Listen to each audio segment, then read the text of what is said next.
Hey YouTube, it's Amy. When I started this process, I thought it was going to be so hard to get long videos, and I thought I wouldn't have that much to talk about, but again, I'm remaking these videos because it's too long and YouTube won't accept them. So, anyway, I'm going to try to make this quicker. So, I got on the scale, and it said I was 260.4. which means that is approximately 5-pound weight loss this week, which brings my total to 16 pounds in 3 weeks that I have lost. However, I was having a lot of scale trouble this week. It was driving me nuts, and I just wanted to throw it out the window. We have an old digital scale that we've been using for a while, and I was on the scale way more than I should be this week. Really obsessive because I wanted to be in the 250s by Friday, which obviously didn't happen. So I was on it way too much, and I had the idea that it was my scale, so I went out and bought a new one, and it's one of those Taylor scales, and it's supposed to measure your weight, your body fat, and excuse me, something with your water. So I bought that, and I brought it home only to find out that it is 3 pounds more. It reads 3 pounds more than my other scale. So, huge bummer. But I didn't really let it bother me. And it has the, you know, where it'll read your weight point something. So, that kind of makes me feel better, because maybe if I'm still the same first numbers, maybe I went down in like the little decimals, and that might make me feel better. Anything to help. Even if it's the little things. So, so on my new scale, it read 260.4, which is what I'm going to stick with because I'm going to be using this scale from now on. But I've been doing great all week. Haven't been cheating. Let's see.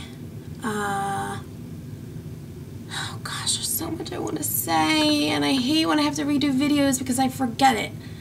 I went out last night, had some drinks, which I haven't done in a long time. I had vodka. I felt crummy this morning. What else? I got my cpap machine. I got approved for my cpap machine. Sorry guys, I'm groggy this morning. I got approved for my cpap machine. It was delivered on Friday. The first night was horrible. I thought it was going to be better because I'm in my home, and I thought the comfort level would be better than the sleep study facility, but I was still having panicky feelings. Still felt like I couldn't breathe.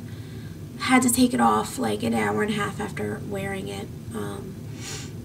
So last night was, or not last night, Friday night was not a good night with that. However, last night, and I don't know whether it was just because I was out and I was tired, and drinking made me sleepy, that I was able to fall asleep quicker and it didn't bother me as much. But I was able to sleep, I think, maybe 4 hours with it. So maybe I need to start taking like melatonin or something at night to kind of get me in that sleep mode sooner, so that I fall asleep quicker and I don't pay as much attention to it. If anybody has any other ideas, any other tips, please let me know, who have used the cpap machine. That would help me out a lot. What else? So there was, where I went yesterday, was one of those you know, party things. And so we were there with like a bunch of other girls, and there was pizza and chips and everything, along with these like frozen drink things, which I did end up having the frozen drinks, but I would rather have chose that than eating the pizza. And I really, really, really wanted the pizza. I really wanted the pizza. And they had chips with like this thick ranch dip. Ugh, it was just so not fair. And, you know, I've been saying that a lot lately. It's so not fair. It's so not fair. You know, I mean, I am a little bit bitter. You know, I'm not like completely like so thrilled that I have to diet. No. I'm trying to stay as positive as I can. I'm not going to give up. Those two things are set. But, you know, I do still get bitter because I like food. I like food. And I want to be able to eat whatever I want and still be thin and still be toned. But that's just not my reality. And, you know, I kind of got to deal with it. But, you know, I'm Italian, and I grew up being in this atmosphere that, and not saying that I was forced food or, you know, my family is the reason why I have weight problems. No, I'm not saying that. But you equate being in that situation, food, with family, with comfort, with happiness, just with all these things. So it's not even just about the fact that the food tastes good, but it's how it makes you feel. And you know, I don't want to give that up, but I know I have to. It has not changed my personal happiness. It has not made me feel better about myself. I mean, I don't eat like 5 slices of pizza and say, wow, this made me feel awesome about myself. You know, but losing weight, eating healthy, I mean, even though at the moment while I'm eating that bland chicken or the egg beaters, even though at that moment I'm not saying, wow, this is great. But when I look on the scale and I wake up in the morning, I see how I feel, excuse me, that's when I say, wow, you know, I am feeling better. You know, so no, I couldn't have that pizza or that ice cream or whatever it is, but having this lifestyle is making me feel better. And feel better permanently, not just in the moment. So I think that's really important. So I'm really proud of myself that I've been sticking to it, that I haven't been giving in to temptation, which I've had a lot of, more the ways than one. And that, you know, I'm really doing it this time. So, one of the things that I want to be able to get when I'm thinner really has to do with shopping, with clothes. I really want to get clothes from Victoria's Secret, and I'm not just talking about the bras and underwear. The clothes. I love their clothes. They're sexy. They're fun. I love their clothes. And I also want to be able to wear heels, and not like the kitten heels. Like, I want to wear heels, like 3 to 4 inch heels. I want to wear them.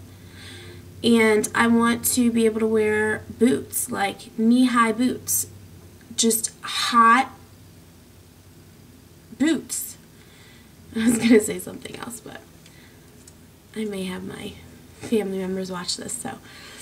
But I want to wear hot boots, and I want, I mean, I'm not saying I want to dress like provocatively when I lose weight, but confidently.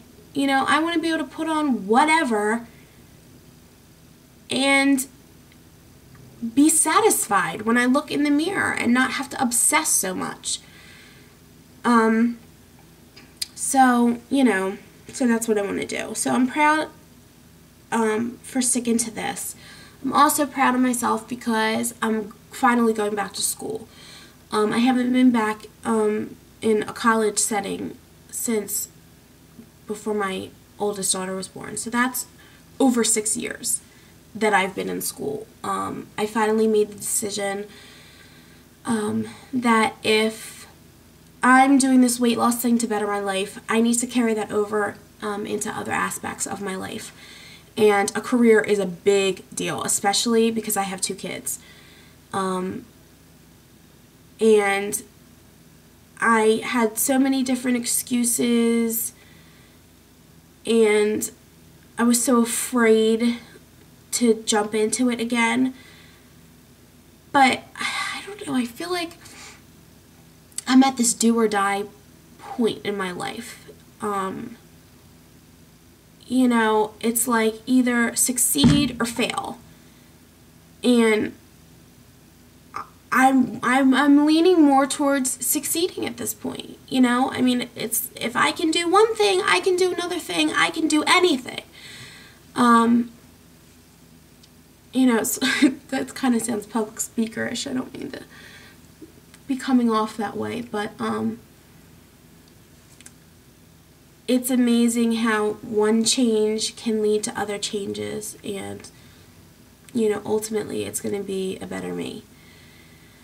So I'm really proud of myself that I'm getting back into school. I'm taking a computer literacy class. It's only 6 credits total, but it's only because I'm coming in the latter part of spring semester, so they don't offer all the classes that I want to go to for sign language interpreting is what I want to do.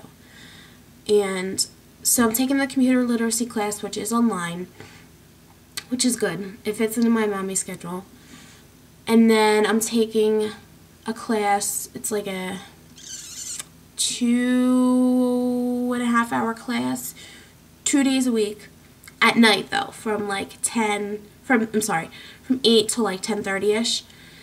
And that's actually at one of the college campuses.